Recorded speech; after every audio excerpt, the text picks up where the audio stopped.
Mann und Brigitte haben es schon gesagt, wir fangen heute eine neue Serie an über Gottes Güte. Und wir haben meist so ein bisschen für den Sommer geplant, ich sage jetzt mal so, eine theologisch nicht absolut schwergewichtige Predigtserie, so ein bisschen etwas Leichteres auch durch den Sommer durch, aber nicht weniger bedeutungsvoll.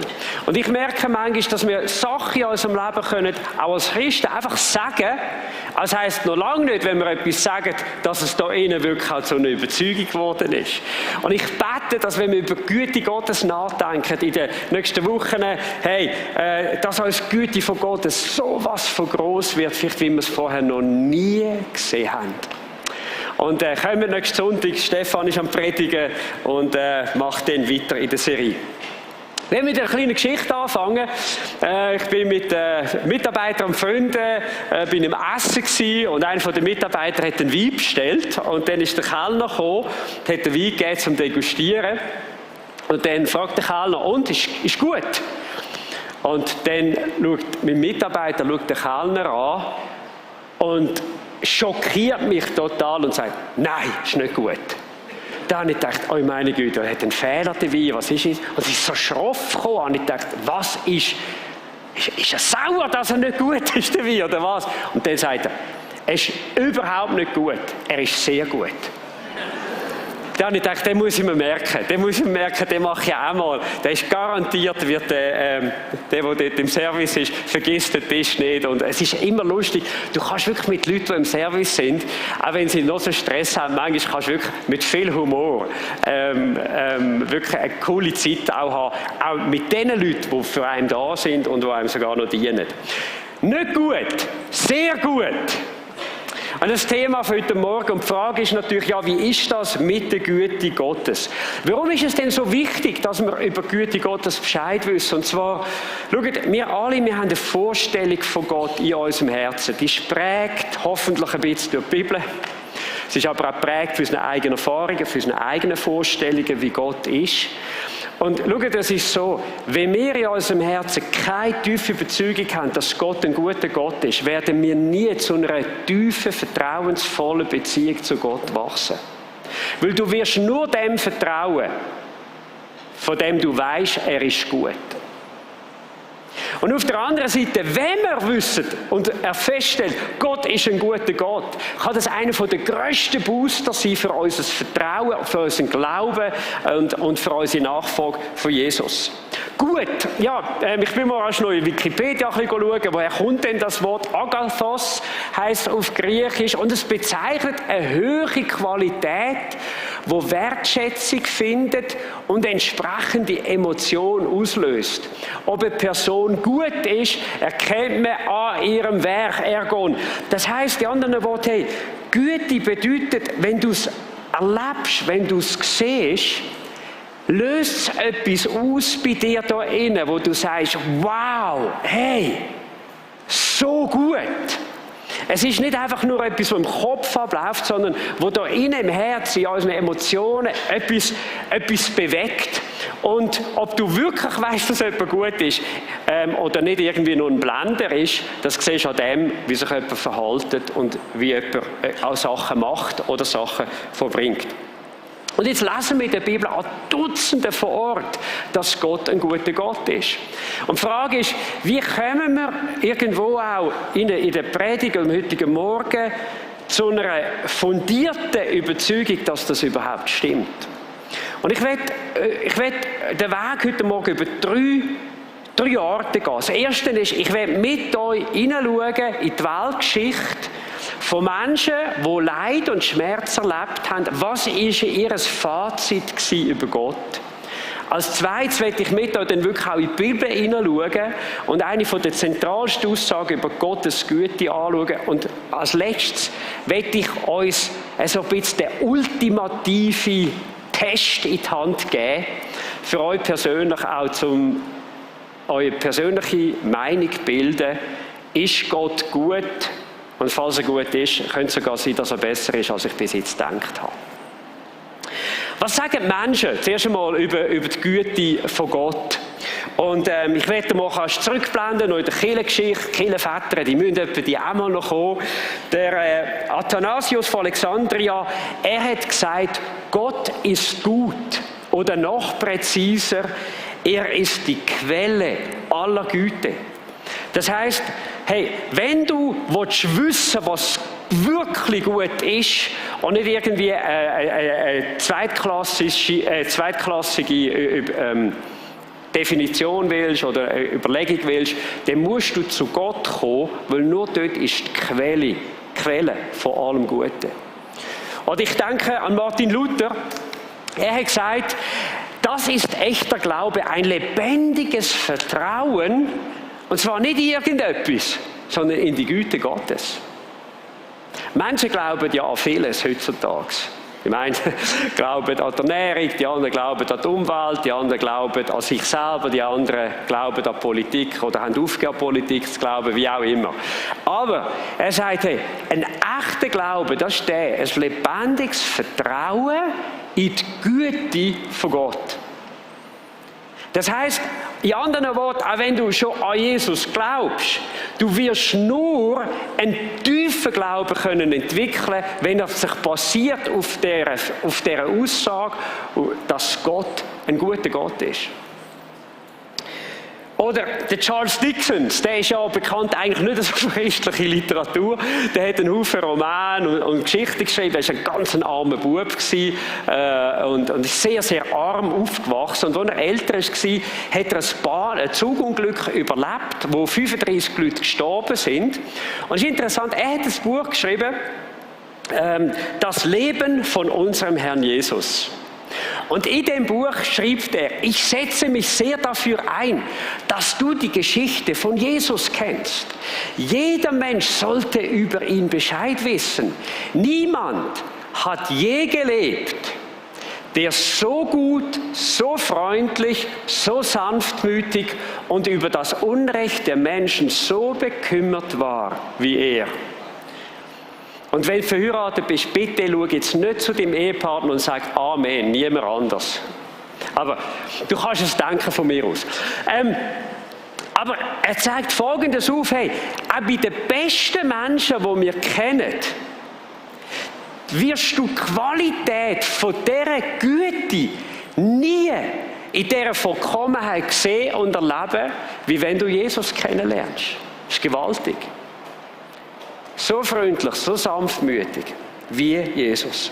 Und ich denke an schwerstbehinderten Nick Vujicic. Er ist für mich immer noch, ich weiss auch, ich habe ihn auch schon gebraucht als Beispiel, ich bin immer noch fasziniert von ihm. Geboren ohne Arm, ohne Bein. Wenn es irgendeinen Grund gibt, um verbittert zu sein mit dem Leben und vielleicht irgendwo verbittert zu sein und böse zu sein und sauer zu sein auf irgendeinen Schöpfer, der so etwas zulässt, er hat alle Grund dazu. Und was sagt er? Er sagt, Gott macht keine Fehler. Niemand von uns ist ein Fehler. Gott wusste genau, was er tat, als er uns beide schuf. Und du sagst, das ist absolut crazy. Und ich werde dir ganz offen sagen, Güte Gottes kannst du intellektuell allein nicht verstehen. Du kannst die Güte Gottes nur verstehen, wenn du in deinem Herzen irgendwo innerlich sagst, Geist vom lebendigen Gott, bitte wirk an mir, dass ich etwas Göttliches, eine göttliche Eigenschaft kann verstehen und kann ergreifen. Der Nick hat das gemacht, der Nick hat die Erfahrung gemacht. Er geht übrigens als Motivational Speaker. Ich wollte ihn auch schon einladen. Er ist nicht ganz billig zum Kommen, aber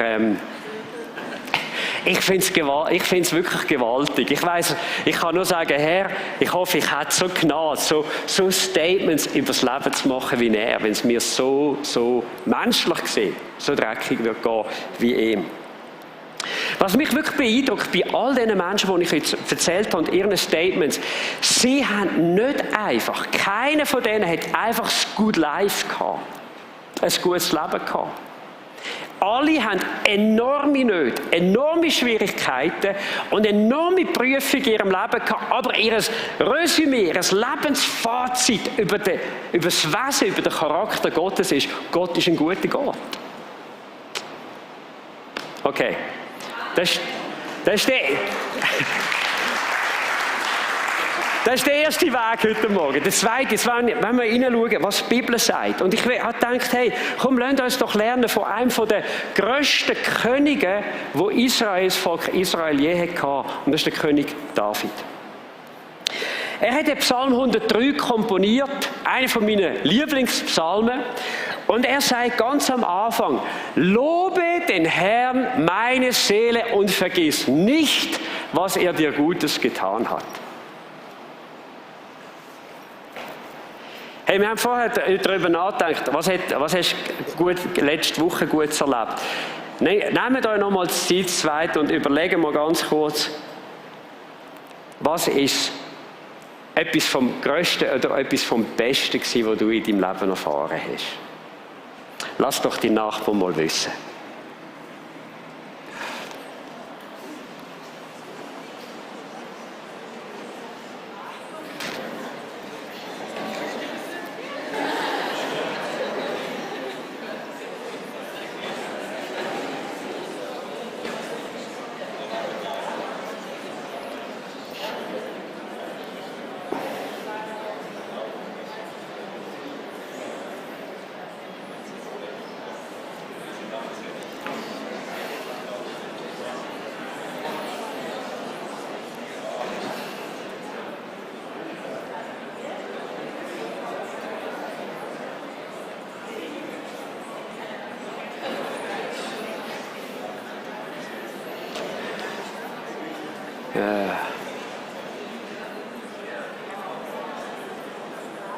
Simon und Rebecca, gell?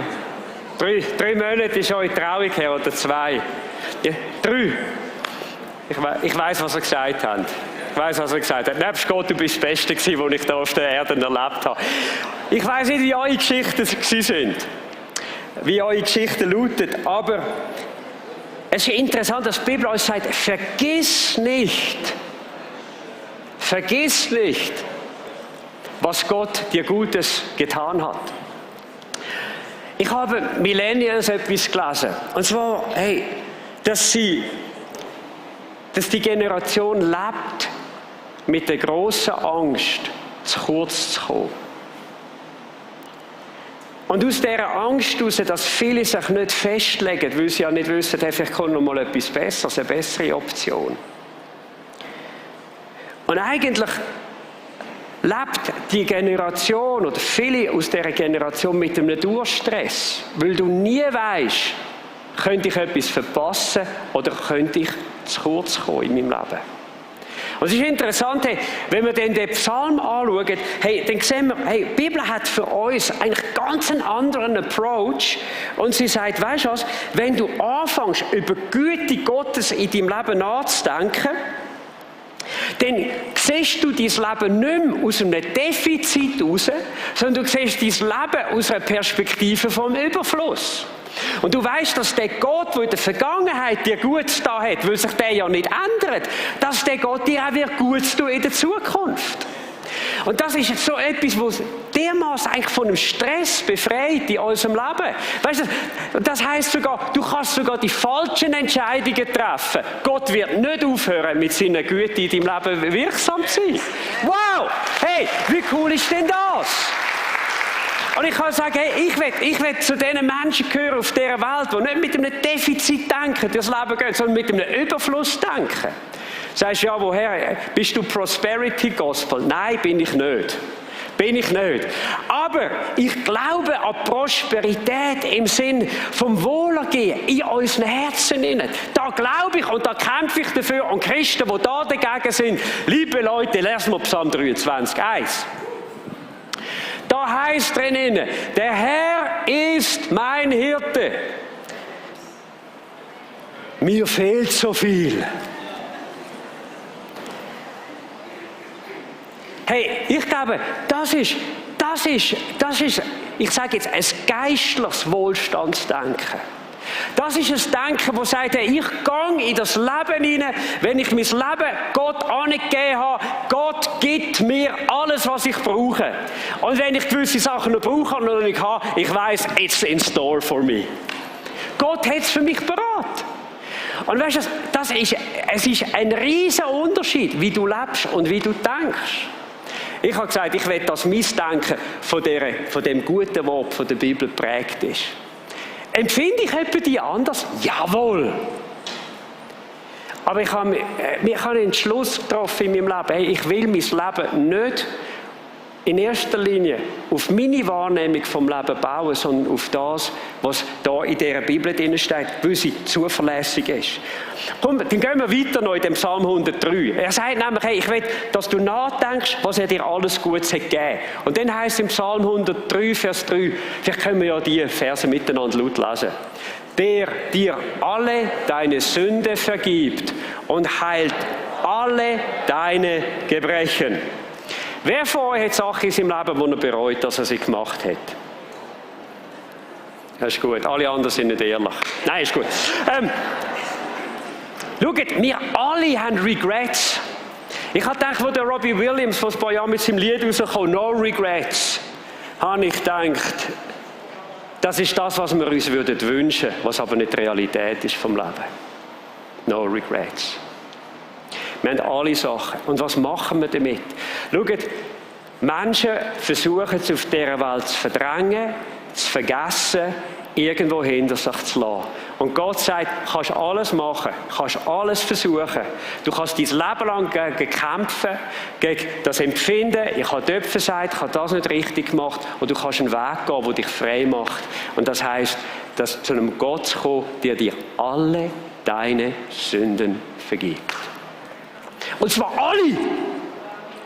Ich kann sagen, je feiner mein Gewissen wird bei Gott, desto mehr wird mir bewusst, wie viel Gott mir zu vergeben hat, auch durch den Tag durch. Und weißt du, ich denke manchmal so, es heisst in der Bibel, es ist viel Vergebung bei dem lebendigen Gott. Hey, was für eine Power, wenn du den Vers darfst hören, wenn wir unsere Sünden bekennen, ist er treu und gerecht, dass er uns unsere Schuld vergibt. Dass er sagt, er wird nie mehr daran denken, das ist vergeben, hey, es ist irgendwo, es ist sauber, es ist rein, es ist, hey, du darfst dich selber entlassen aus deinen Vorwürfen, du darfst dir selber vergeben. Das ist Qualität für die Seele. Und ich glaube, darum heisst es auch in dem Vers, der heilt all deine Gebrechen. Das sind nicht in erster Linie unsere physischen Krankheiten gemeint in dem Zusammenhang, sondern es sind die Sachen, die geschehen durch die Sünde in unserem Leben. Du kannst ein Leben lang mit Selbstanklage leben. Hätte ich doch bei meinen Kindern, hätte ich doch mit meinem Ehepartner, hätte ich doch mit meiner Mutti, hätte ich doch mit meinem Vater. Hätte ich doch auch nicht angefangen in Alkohol, hätte ich doch nicht angefangen, Ziggy und so weiter. So viele Sachen. Und weißt du was? Gott ist nicht nur ein Gott, der vergibt, sondern der dir sagt, hey, weißt du was? Ich heile das, was durch die Sünde kaputt gegangen ist. Emotional, empfindungsmässig. Hey, ich kann sagen, es ist so etwas Tolles, wenn du weißt, auch wenn Sünde dich knechtet im Leben, Gott will dich frei machen von jeder Sucht, von allem destruktiven Denken, von all diesen Lebensmustern, hey, wo du sagst, ich komme selber nicht daraus raus.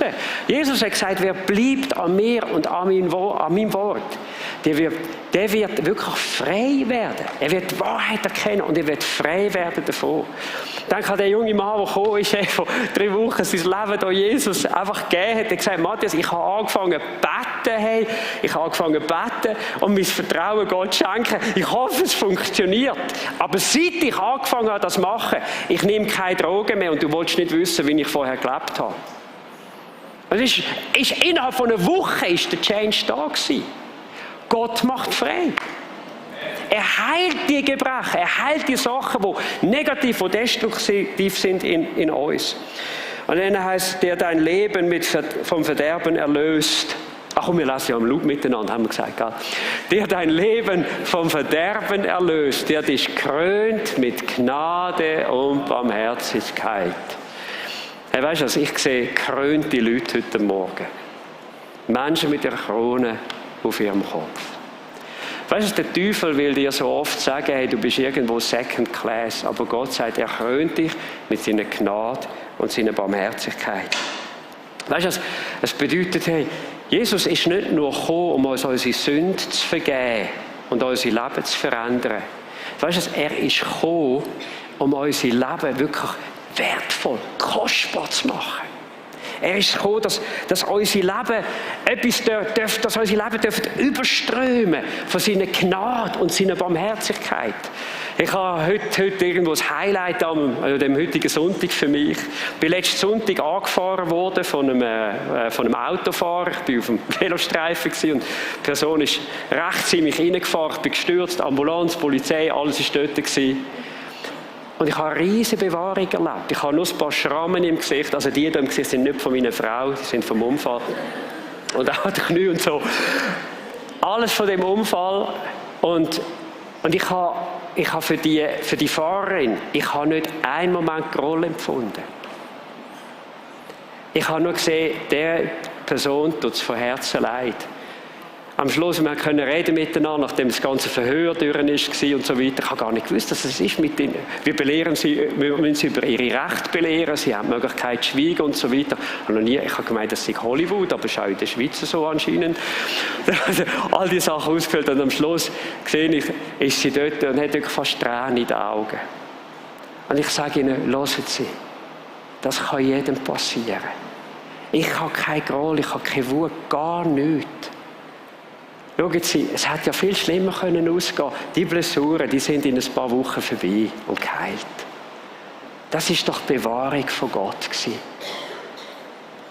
Am Schluss sagt sie, darf ich Sie umarmen? Dann habe ich gesagt, natürlich. Und heute ist sie mit ihrem Freund im Gottesdienst gewesen. Und ich habe gedacht, wie toll, wie herrlich. Und darf hören, dass es ein guter Gott ist, ein gnädiger Gott ist. Und ich habe ihr gesagt, wissen Sie, ich habe schon noch andere Züge in meinem Leben als nur Gnade und Barmherzigkeit. Aber in dem Moment, das war einfach Gott gewesen. Ich glaube, der Gott hat wollen, dass sie Gnade und Barmherzigkeit dürfen erfahren. Weißt du, und das ist das, was Gott möchte, dass wir es ausstrahlen. In unserem Zuhause, in unseren Beziehungen, in der Ehe. Gnade und Barmherzigkeit. Er will, dass du die Krone nie mehr abziehst. Okay? Und dann, was ist das Resultat? Das Resultat ist sowas von cool, der deinen Mund fröhlich macht und du wieder jung wirst, wie ein Adler. Hey, das ist die Lebensdimension von denen, die ihr Vertrauen auf Jesus setzen, die Jesus nachfolgen. Wie cool ist denn das? Ich werde dir sagen, hey, wenn du irgendwo Christen triffst, die nicht fröhlich sein können, die brauchen noch mal eine zweite Bekehrung in ihrem Leben. Irgendwo muss es fröhlich sein, okay? Und wenn du denkst, hey, wie kann man in einem Gottesdienst nur lachen? Steht in der Bibel. Mir hat einmal jemand gesagt, Matthias, weißt du, es sollte viel ernster sein im Gottesdienst. Ernst. Dann sage ich, in meiner Bibel steht so viel von Freude und Fröhlichkeit. Das Evangelium ist eine ernste Botschaft, aber sie macht uns zu fröhlichen Menschen. Das ist es doch. Jetzt, letzte Ding. Jetzt kannst du natürlich sagen, Matthias, Bibel in Ehre.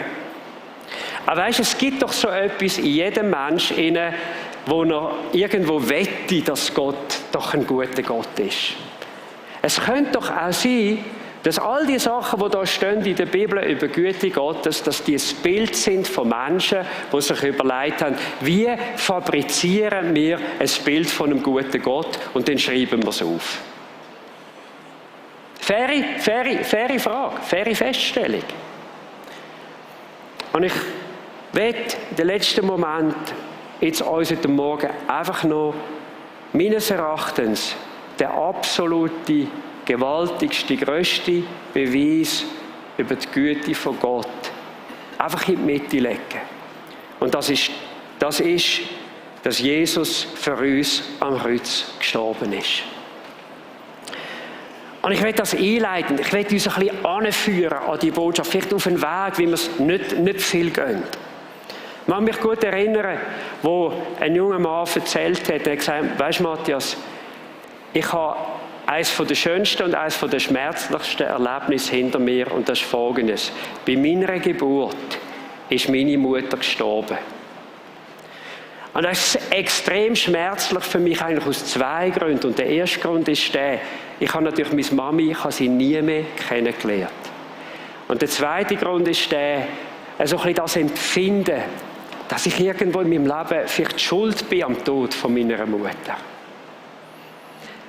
Und natürlich, ich weiß, ich bin es nicht, aber verstehst du das Gefühl irgendwo? Wenn ich nicht wäre gewesen, würde meine Mutter noch leben. Und auf der anderen Seite sagt er, weißt du, was mich so dankbar macht, ist, dass meine Mutter, auch wenn sie ihr Leben gelassen hat, in dem Moment, auch im Zusammenhang mit der Geburt, dass sie mir das Leben geschenkt hat. Und das macht mich riesig dankbar. Ich denke, so eine Mutter, die stirbt bei der Geburt, im Kampf für das Leben von ihrem Kind, das ist vermutlich eines der grössten Opfer, die ein Mensch hier auf dieser Erde bringt. Weißt du, also es ist ein Opfer für jemanden, den man liebt. Und weißt du, also jetzt kommen wir zu Jesus. Und von ihm heisst es, und das ist die ganz andere Dimension, im Römer 5, Vers 8 heisst es, Gott dagegen beweist uns seine große Liebe dadurch, dass er Christus sandte, damit dieser für uns sterben sollte, als wir noch Sünder waren. Und im Vers 10 leitet die Bibel aus, was das Wort Sünder bedeutet, nämlich, wo wir noch Finde sind von Gott. Liebe Freunde, niemand von uns kommt als Freund von Gott auf die Welt. Jeder von uns ist irgendwo in seinem Leben an Gott vorbeigegangen. Hat nicht wollen, dass Gott in sein Leben hineinredet. Hat nicht wollen, Gott in seinem Leben als König, als Herr anerkennen. Jeder von uns hat irgendwo in seinem Leben auch ganz bewusst auch gegen Gott gesündigt und hat gewusst, Gott will es so und wir machen es ganz bewusst anders. Die Bibel nennt uns, ohne Jesus, nennt sie uns noch Finden von Gott. Und weißt du was? Gott im Himmel, der Vater hat gesagt, weißt du was? Ich gebe mein Bestes für meine Finden.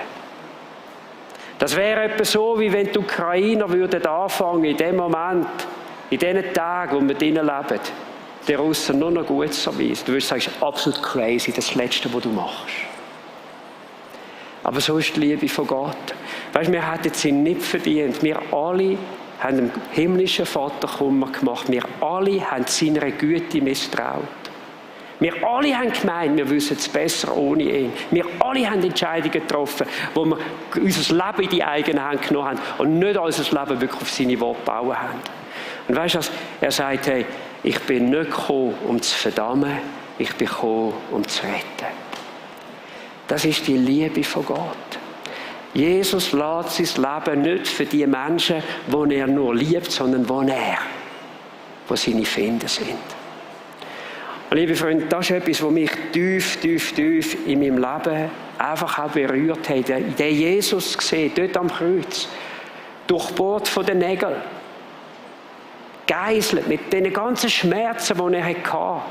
Und was sagt er am Kreuz? Inmitten von seinen Schmerzen sagt er nicht, hey, jetzt fährt er alles ihnen heim, sondern er sagt, vergib ihnen. Sie wissen nicht, was sie tun. Und wisst ihr eigentlich, jedes Mal, wenn wir an Gott vorbeigehen, jedes Mal, wenn wir nicht nach Gott fragen, wir wissen nicht, was wir machen. Wir brauchen Vergebung. Und weißt du, einen Gott dürfen zu kennen, der uns Menschen so lieb hat, oder wo er einen Reichtum hat von seiner Güte. Was für ein Gott!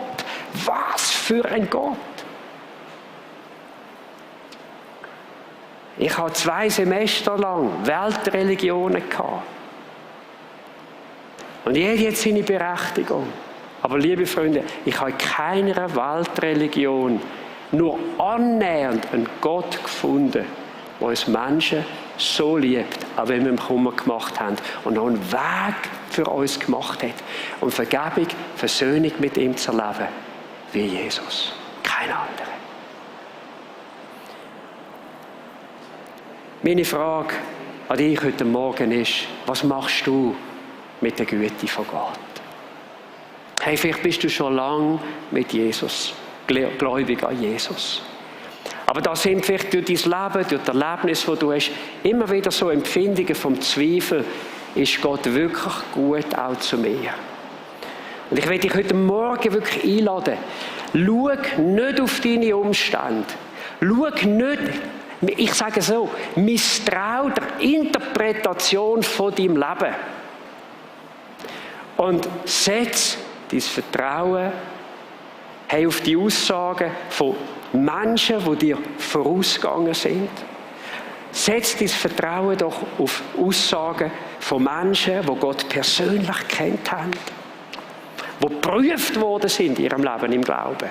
Das sind nicht irgendwelche Leute, Philosophen. Das sind Menschen, die ihren Glauben haben müssen im Alltag wirklich leben und prestieren.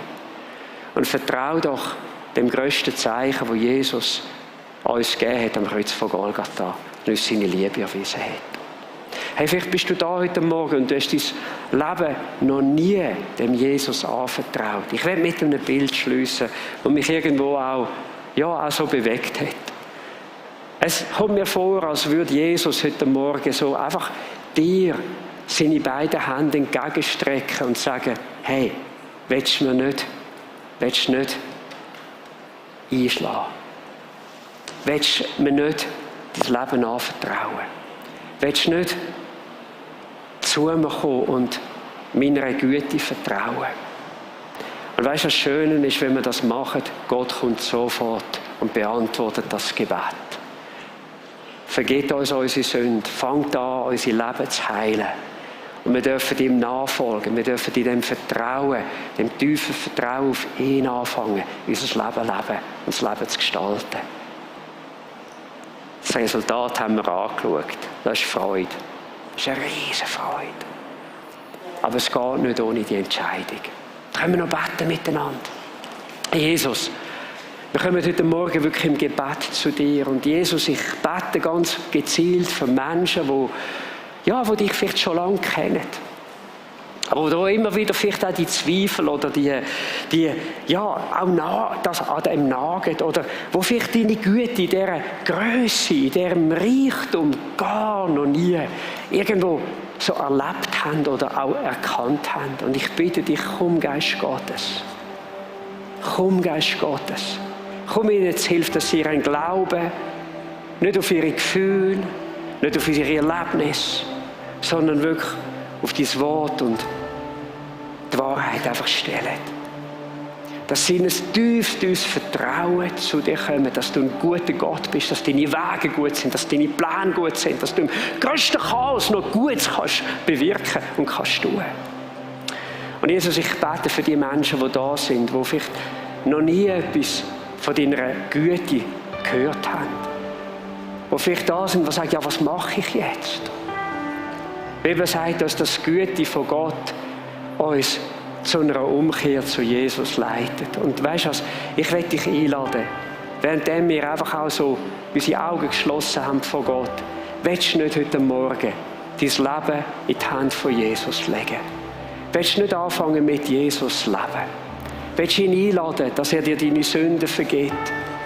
Und dass er von jetzt an dein Leben leitet. Das bedeutet, hey, ich vertraue mich wirklich ganz ihm an. Fang an zu fragen, was möchtest du im Leben, in meinem Alltag? Und dann wird er dir seine guten Wege zeigen. Hey, wenn wir so im Gebet sind, möchte ich fragen, sind Menschen da, die sagen, ich will mein Leben in die Hand von Jesus legen. Heb doch deine Hand für einen Moment. Ich würde gerne für dich beten. Dankeschön. Dankeschön. Noch andere Menschen da. Dankeschön. Dankeschön. Das ist mega cool. Hey, lass uns, bete doch mit mir an deinem Platz. Und du kannst sagen, Herr Jesus Christus, heute Morgen entscheide ich mich, deiner Güte zu vertrauen. Vergib mir meine Sünden. Heil du, was durch die Sünde kaputt gegangen ist in meinem Leben. Heil meine Seele, heil meine Gedanken, heil mein Verhalten. Und ich werde dir ab dem heutigen Tag nachfolgen. Du sollst mir vorausgehen. Und ich will anfangen zu fragen, was dein Weg und dein Willen ist. Weil ich deiner Güte vertraue. Halleluja. Amen. Amen.